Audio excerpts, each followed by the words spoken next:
జపానీ case వెనక 100 కోట్ల deal జరిగిందా? ఏం జరిగింది?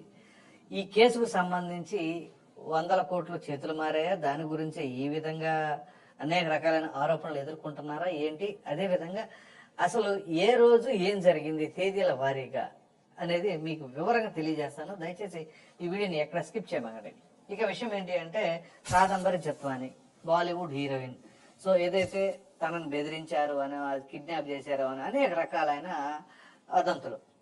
సో ఏదైతే రాత్రే ఆవిడ శంషాబాద్ ఎయిర్పోర్ట్కి వచ్చారు, అక్కడ నుంచి ఆంధ్రప్రదేశ్ పోలీసులు తీసుకువెళ్లారు. సో అసలు ఈ క్రమంలో ఏం జరిగింది? అఫ్ కోర్స్ ఆవిడ రిపోర్ట్ కూడా ఇచ్చారంట, ఆ రిపోర్ట్ కూడా నేను ఇప్పుడు తెప్పిస్తున్నాను. అయితే అసలు మామూలుగా ఈ కేసు మనం క్షుణ్ణంగా పరిశీలిస్తే ఏ రోజు ఏం జరిగింది, దీని వెనకాల ఏం జరిగింది, ఎవరెవరు ఉన్నారు ఏంటి అని కొన్ని డేటా అయితే నేను సేకరించిన కొంత డేటాని. సో దాంట్లో మనకు తెలిసిన సమాచారం ప్రకారంగా, మనం సేకరించిన సమాచారం ప్రకారంగా ఈ కేసు ఇప్పుడుది కాదు, ఎప్పటి నుంచో ఉంది. అయితే తాజాగా వస్తున్న కథనాలు ఏంటి అంటే, ఈ కుక్కల విద్యాసాగర్ అని ఎవరైతే ఉన్నారో కృష్ణా జిల్లాకు సంబంధించిన వైసీపీ నాయకులను వదంతలు వస్తుంది చూసారు, అతను మామూలుగా అతనితో 2009 నుంచే పరిచయాలు ఉన్నట్లుగా వైసీపీ వర్గాలు, వైసీపీ శ్రేణులు చెప్తున్నారు. కానీ అసలు ఇదంతా కూడా వెలుగులోకి రావడానికి గల ప్రధాన కారణం ఏంటి అంటే, 2022వ సంవత్సరం జనవరిలో తన పైన అత్యాచారం జరిగింది అని చెప్పేసి తను కొన్నాళ్ళ తర్వాత, అంటే ఒక సంవత్సరం తర్వాత కంప్లైంట్ ఇవ్వడం జరిగింది. అంటే బహుశా అది అత్యాచారం కాకుండా తను కావాలనే వాళ్ళిద్దరు కలిసిన తర్వాత విభేదాలు వచ్చినప్పుడు ఆ విధంగా ఏమైనా జరిగిందా ఏంటి అనేది ఇక్కడ విచారణ తేలాల్సిన అవసరం ఉంది. ఎందుకంటే సాధారణంగా ఎప్పుడైతే జనవరి 2022లో జరిగినప్పుడు మరి కంప్లైంట్ ఇవ్వడానికి సమయం పట్టి 2023 సంవత్సరం 16 ఫిబ్రవరి నాడు కంప్లైంట్ ఇచ్చారంటే దాదాపు సంవత్సరం కదా. మరి సంవత్సర కాలం పాటు కంప్లైంట్ ఇవ్వకుండా ఎందుకున్నారు? ఏదైనా సరే బిగ్ షాట్స్ కాబట్టి కంప్లైంట్ ఇస్తే మళ్ళీ లేనిపోయిన తలనొప్పులు వస్తాయని చెప్పేసి ముందుగానే వాళ్ళు ఏమైనా జాగ్రత్త పడి చేశారా, లేదు వీళ్ళు ఆ సమయంలో బాగానే ఉన్నారా, ఇలా ఇది విచారణ తేలాల్సిన అవసరం ఉంది. అయితే ఇక్కడ ఈవిడ బీకేసీ పోలీస్ స్టేషన్ లో కంప్లైంట్ ఇచ్చారు 2023 సంవత్సరం ఫిబ్రవరి 16న. ఇస్తే వాళ్ళేంటి, ఆ జిందాల్ మీద కంప్లైంట్ ఏంటి అని చెప్పేసి కొంచెం బిగ్ షాట్ కాబట్టి వెనకడికి వేసి కంప్లైంట్ అయితే రిజిస్టర్ చేయలే, ఫిర్యాదు తీసుకోకపోతే ఏం జరిగింది, ఆవిడ కోర్టుకు వెళ్ళారు. కోర్టుకు వెళ్ళిన తర్వాత ముంబై హైకోర్టులో పిటిషన్ దాఖలు చేసుకున్నారు. సో ఏదైతే పిటిషన్ దాఖలు చేశారో కోర్టు దాన్ని పరిశీలించిన తర్వాత కోర్టు ఆదేశాల మేరకు పోలీసులు కేసు నమోదు చేయవలసిన పరిస్థితి వచ్చింది కాబట్టి చేశారు. అది కూడా ఇప్పుడు 13 డిసెంబర్ 2023న. సో ఆ సమయంలో అంటే కొత్తగా తెలంగాణ ప్రభుత్వం ఏర్పడి ఉంది, డిసెంబర్ 3న ఎన్నికల ఫలితాలు వచ్చినాయి. సో ఆ సమయంలో అనమాట ఇక్కడ తెలంగాణ ప్రభుత్వం తర్వాత ఆంధ్రప్రదేశ్ ఎలక్షన్లు ఇవన్నీ ప్రజలందరూ కూడా బిజీలో ఉన్నారు. ఆ సమయంలో జరిగిన ఘనత ఇదంతా. సో దాని తర్వాత ఇప్పుడు ఆయన పైన అనేక రకాల కేసులు నమోదైనాయి. ఏంటి అంటే 376 సెక్షన్ 376, 354, 503 అట్లా అనేక సెక్షన్లు నమోదయ్యాయి. సో ఆ సెక్షన్ల కింద కేసు నమోదైంది కదా. సో ఏదైతే డిసెంబర్ 13 కేసు రిజిస్టర్ అయ్యిందో ఆ తర్వాత ఈ జిందాల్ అనే వ్యక్తి, అసలు ట్విస్ట్ అంతా ఇక్కడే ఉంది. ఏంటి అంటే డిసెంబర్ 16వ తేదీన 2023న జగన్మోహన్ రెడ్డి గారిని వచ్చి కలిశారు. జిందాల్ అనే వ్యక్తి సీఎం గారిని వచ్చి కలిశారు, అప్పుడు సీఎం గా ఉన్న జగన్మోహన్ రెడ్డి గారిని. ఆయన పైన కేసు రిజిస్టర్ అయింది ఎప్పుడు, కోర్టు ఆదేశాల మేరకు, అది కూడా ముంబైలో 13 డిసెంబర్. ఈయన 16వ తేదీన జగన్మోహన్ రెడ్డి గారిని వచ్చి కలిశారు. మరలా దాని తర్వాత డిసెంబర్ 29న ఆయన వచ్చి జగన్మోహన్ రెడ్డి గారిని కలవడం జరిగింది. సో చూడండి ఏంటి అప్డేట్, ఏంటి ఏం చేస్తున్నారు ఏంటి అంటే, దీన్ని బట్టి ఇది ఒక ప్లానింగ్ ప్రకారంగా జరిగింది అని చెప్పేసి అయితే మాత్రం అనుమానానికి దారిస్తుంది. ఎందుకంటే ఇక్కడ ఆ కేసుకు సంబంధించిన అంశం ఫిర్యాదు చేసింది డిసెంబర్ 2023 అయితే ఆంధ్రప్రదేశ్ లో ఆవిడ పైన కేసు నమోదయ్యింది ఫిబ్రవరి 2వ తేదీన. అది కూడా ఈ కుక్కల విద్యాసాగర్ అనే వ్యక్తి. సో సాధారణంగా కుక్కల విద్యాసాగర్ అతను ఎక్కడ వ్యక్తి, అతను కృష్ణా జిల్లాలోని మవ మండలం తాలూకానా లేదా పామర మండలం తాలూకా కిందకో వస్తాడు అతను ఉండే ప్రాంతం. కానీ అతను వచ్చి కేసు రిజిస్టర్ చేసింది ఎక్కడ, ఇబ్రహీంపట్నం పోలీస్ స్టేషన్ లో ఆయన కేసు నమోదు చేశారు. అంటే దీని వెనకాల అసలు ఏం జరిగి ఉంటుంది. సో ఈ 2 నెలల వ్యవధిలో లేదా నెల 10 రోజులు 15 రోజుల వ్యవధిలో అసలు ఏం చేయాలి, ఏంటి, ఎట్లా చేస్తే బాగుంటుంది అని చెప్పేసి ఒక పక్కా ప్రణాళిక రచించారా? మరి అంతే కదా. ఎందుకో కూడా ఈ అనుమానం కూడా ఎందుకు వచ్చింది అనేది కూడా మీకు తెలియజేస్తా. సో ఆ విధంగా జరిగింది. సో అప్పుడు 2వ తారీఖున కుక్కల విద్యాసాగర్ అనే వ్యక్తి ఈ యొక్క కాదంబరి పైన కంప్లైంట్ చేస్తే 5వ తేదీన ఐపీఎస్ అధికారులు వెళ్లారు. ఐపీఎస్ అధికారులు విశాల్ గున్ని అండ్ టీం. ఆ విశాల్ గున్ని అక్కడికి వెళ్ళిన తర్వాత ఆయన అక్కడ అరెస్ట్ చేసేదానికి మాత్రం వెళ్ళాల. ఆయన కేవలం ఆ 5 స్టార్ హోటల్లో మాత్రమే ఉన్నారు. సో ఉండి ఆ టీం మెంబర్స్ పంపించి ఆ తర్వాత అక్కడ నుంచి తీసుకొచ్చి అంత అత్యుత్సాహంగా వెళ్లి ఒక మహిళను తీసుకురావడం ఏంటి.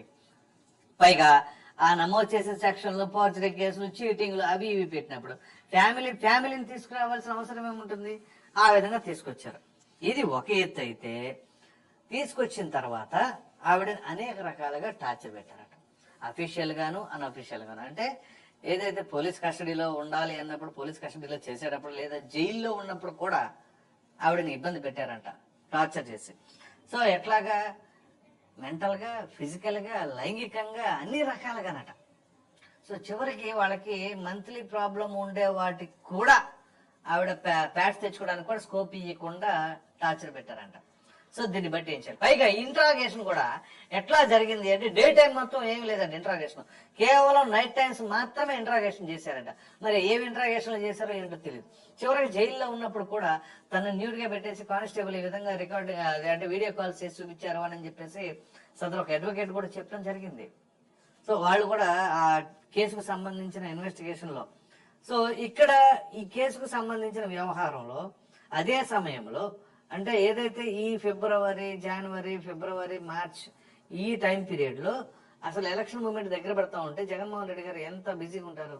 ఆ మూవ్మెంట్ లో కూడా మరి విజయవాడ కమిషనర్ గా ఉన్నటువంటి కాంతిరాణా టాటా గారితో 3 సార్లు ఒకే నెలలో అపాయింట్మెంట్ ఇచ్చి మాట్లాడుకున్నారు అంటే ఏంటి పరిస్థితి అర్థం చేసుకోండి. పైగా అదే కాంతిరాణా టాటా సజ్జల రామకృష్ణారెడ్డి గారిని ఇంకొన్ని సార్లు కూడా కలిశారంట. ఇక్కడే అసలు ఏదైతే 100 కోట్ల డీల్ సెట్ చేసి ఉంటారు. కోర్స్ ఎందుకంటే ఇక్కడ ఏ వ్యాపార లావాదేవీలకు సంబంధించి, ఇన్వెస్ట్మెంట్ కి సంబంధించి జిందాల్ ఇక్కడ వచ్చి జగన్మోహన్ రెడ్డి గారిని కలవాల. కానీ ఏం జరిగింది? పోనీ ఈ కేసుకు సంబంధించిన అంశం కూడా కాదు, ఇంకేమైనా జరిగిందా అంటే పోనీ ఎటువంటి అప్గ్రేడేషన్స్ లేవు కదా, అప్గ్రేడెడ్ ఇన్ఫర్మేషన్ లేదు. సో ఖచ్చితంగా ఈ కేసుకు సంబంధించిన అంశమే అని చెప్పేసి వీళ్ళని కూడా వీళ్ళ వైపే చూపిస్తూ ఉన్నాయి. అఫ్కోర్స్ విచారణలో అసలు వాస్తవాలు బయటపడతాయి అనుకోండి. సో ఈ క్రమంలోనే అన్ని అనుమానాలకు తావిస్తుంది. ఈ తావిచ్చింది ఎవరు అంటే వీళ్ళే. సో వాళ్ళు వచ్చి కలవడం, అలాగే సజ్జల రామకృష్ణారెడ్డి గారు మధ్యలో ఉండి హ్యాండిల్ చేశారు అని చెప్పేసి అనేక రకాలుగా కథనాలు వస్తున్నాయి. కాకపోతే దానికి సంబంధించిన సాక్ష్యాధారాలు ఇంకా ఎవరి దగ్గర లభించలేదు. కానీ ఇప్పుడు విచారణలో ఏమైనా బయటపడతాయేమో. ఈ రోజు ఆ మహిళ వచ్చారు కదా, కాదంబరి చత్వాని గారు ఈ రోజు వచ్చారు. సో ఈ రోజు మరి ఎటువంటి వాస్తవాలు బయటకు రాబోతున్నాయి అనేది కూడా అందరూ ఎదురు చూస్తా ఉన్నారు. సో ఈ క్రమంలో ఏంటి నిజమేనా?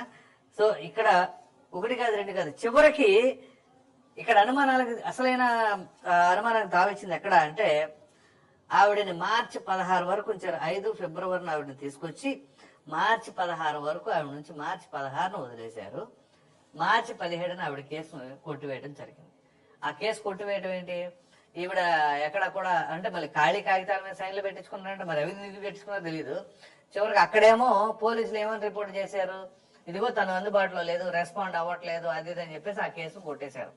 సో కేసు పెట్టిన ఆవిడే కేసుకు అందుబాటులో లేరంటే, పోలీసులకు అందుబాటులో లేరనంటే ఆ కేసు కొట్టేస్తుంది కదా కోర్టు కూడా. సో ఆ విధంగా కొట్టేసిన తర్వాత ఇక్కడ ఈవిడికి మరి ఆ విధంగా వదిలేశారు అన్నట్లుగా సమాచారం. సో దీన్నంతా చూస్తుంటే ఒక పక్క ప్లానింగ్ ప్రకారం జరిగింది అని చెప్పేసి అనుకోరా.